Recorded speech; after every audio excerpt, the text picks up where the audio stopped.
Hello and welcome to another episode of Disney Movie Investigation. If this is your first time watching, welcome to the show. In each episode, we take a look at a movie that is featured on Disney+. On this episode, we're taking a look at another Disney Channel original movie as we take a look at Buffalo Dreams. And stay tuned for our bonus story as we take a look at a Disney Channel original show when we take a look at Walt Disney World Inside Out. And if you are enjoying these episodes, I would ask that you please hit that subscribe button. That way you'll be notified with each new episode. Now, sit back and enjoy this episode of Disney Movie Investigation. So like I said, today we're covering Buffalo Dreams. This movie was released on March 11, 2005. It was directed by David Jackson. The screenplay was written by Marjorie Schwartz Nielsen. The production companies was the Cosgrove Mirror Productions, and it was distributed by the Disney Channel. So there's no real backstory to this one. It is one of those Disney Channel original movies that was aired exclusively on the Disney Channel. In terms of the cast, we have Riley McClendon, who plays Josh Townsend, Simon R. Baker, who plays Thomas Blackhorse, Graham Greene, who plays John Blackhorse, George Newbern, who plays Dr. Nick Townsend, Jane Sibbett, who plays Blaine Townsend, and Max Van Zyl, who plays Moon. So in terms of the plot, schoolboy Josh Townsend has to move with his father, astrophysicist Dr. Nick Townsend, to a small New Mexico's town.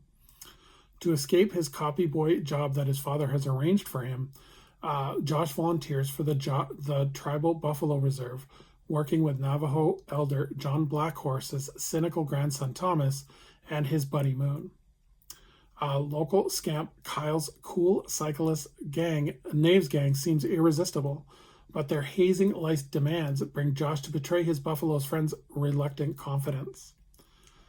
So in terms of some trivia for this movie, the movie was shot on location in Utah, and then several scenes were shot in the Antelope Island, which is a famous ranch house.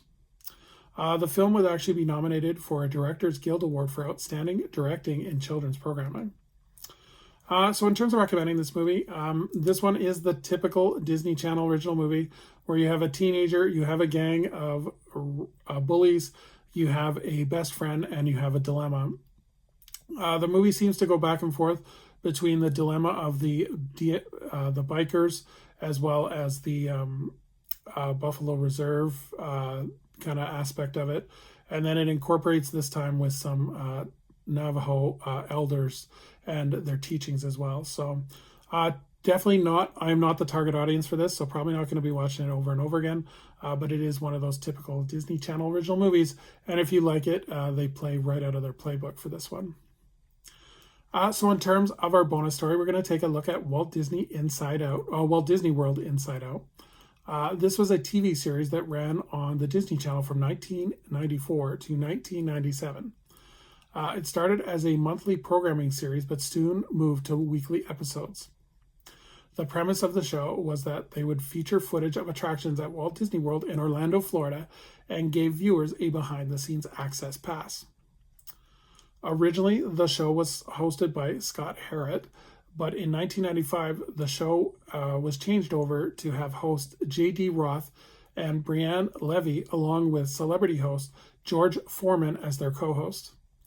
With the new host, the first episode featured a special encore presentation of the opening ceremonies of the Disney Institute and ESPN's Wild World of Sports. The show would also feature interviews with Junior Olympics gymnastics teams and behind-the-scenes segments of the Hercules Hero to Zero parade. Once the show became weekly, the show introduced a stage with a studio audiences, and this audience would be guests that were in Walt Disney World at the time, and they could take part in a television taping. Other new segments with the new host with George Foreman included Trivia Time, George's Corner, and the Disney Institute Update. Sometimes as well, the show would go on the road and they would film in Disneyland, and those episodes would be retitled Disneyland Inside Out. So I never saw this show. I didn't have the Disney Channel at that point.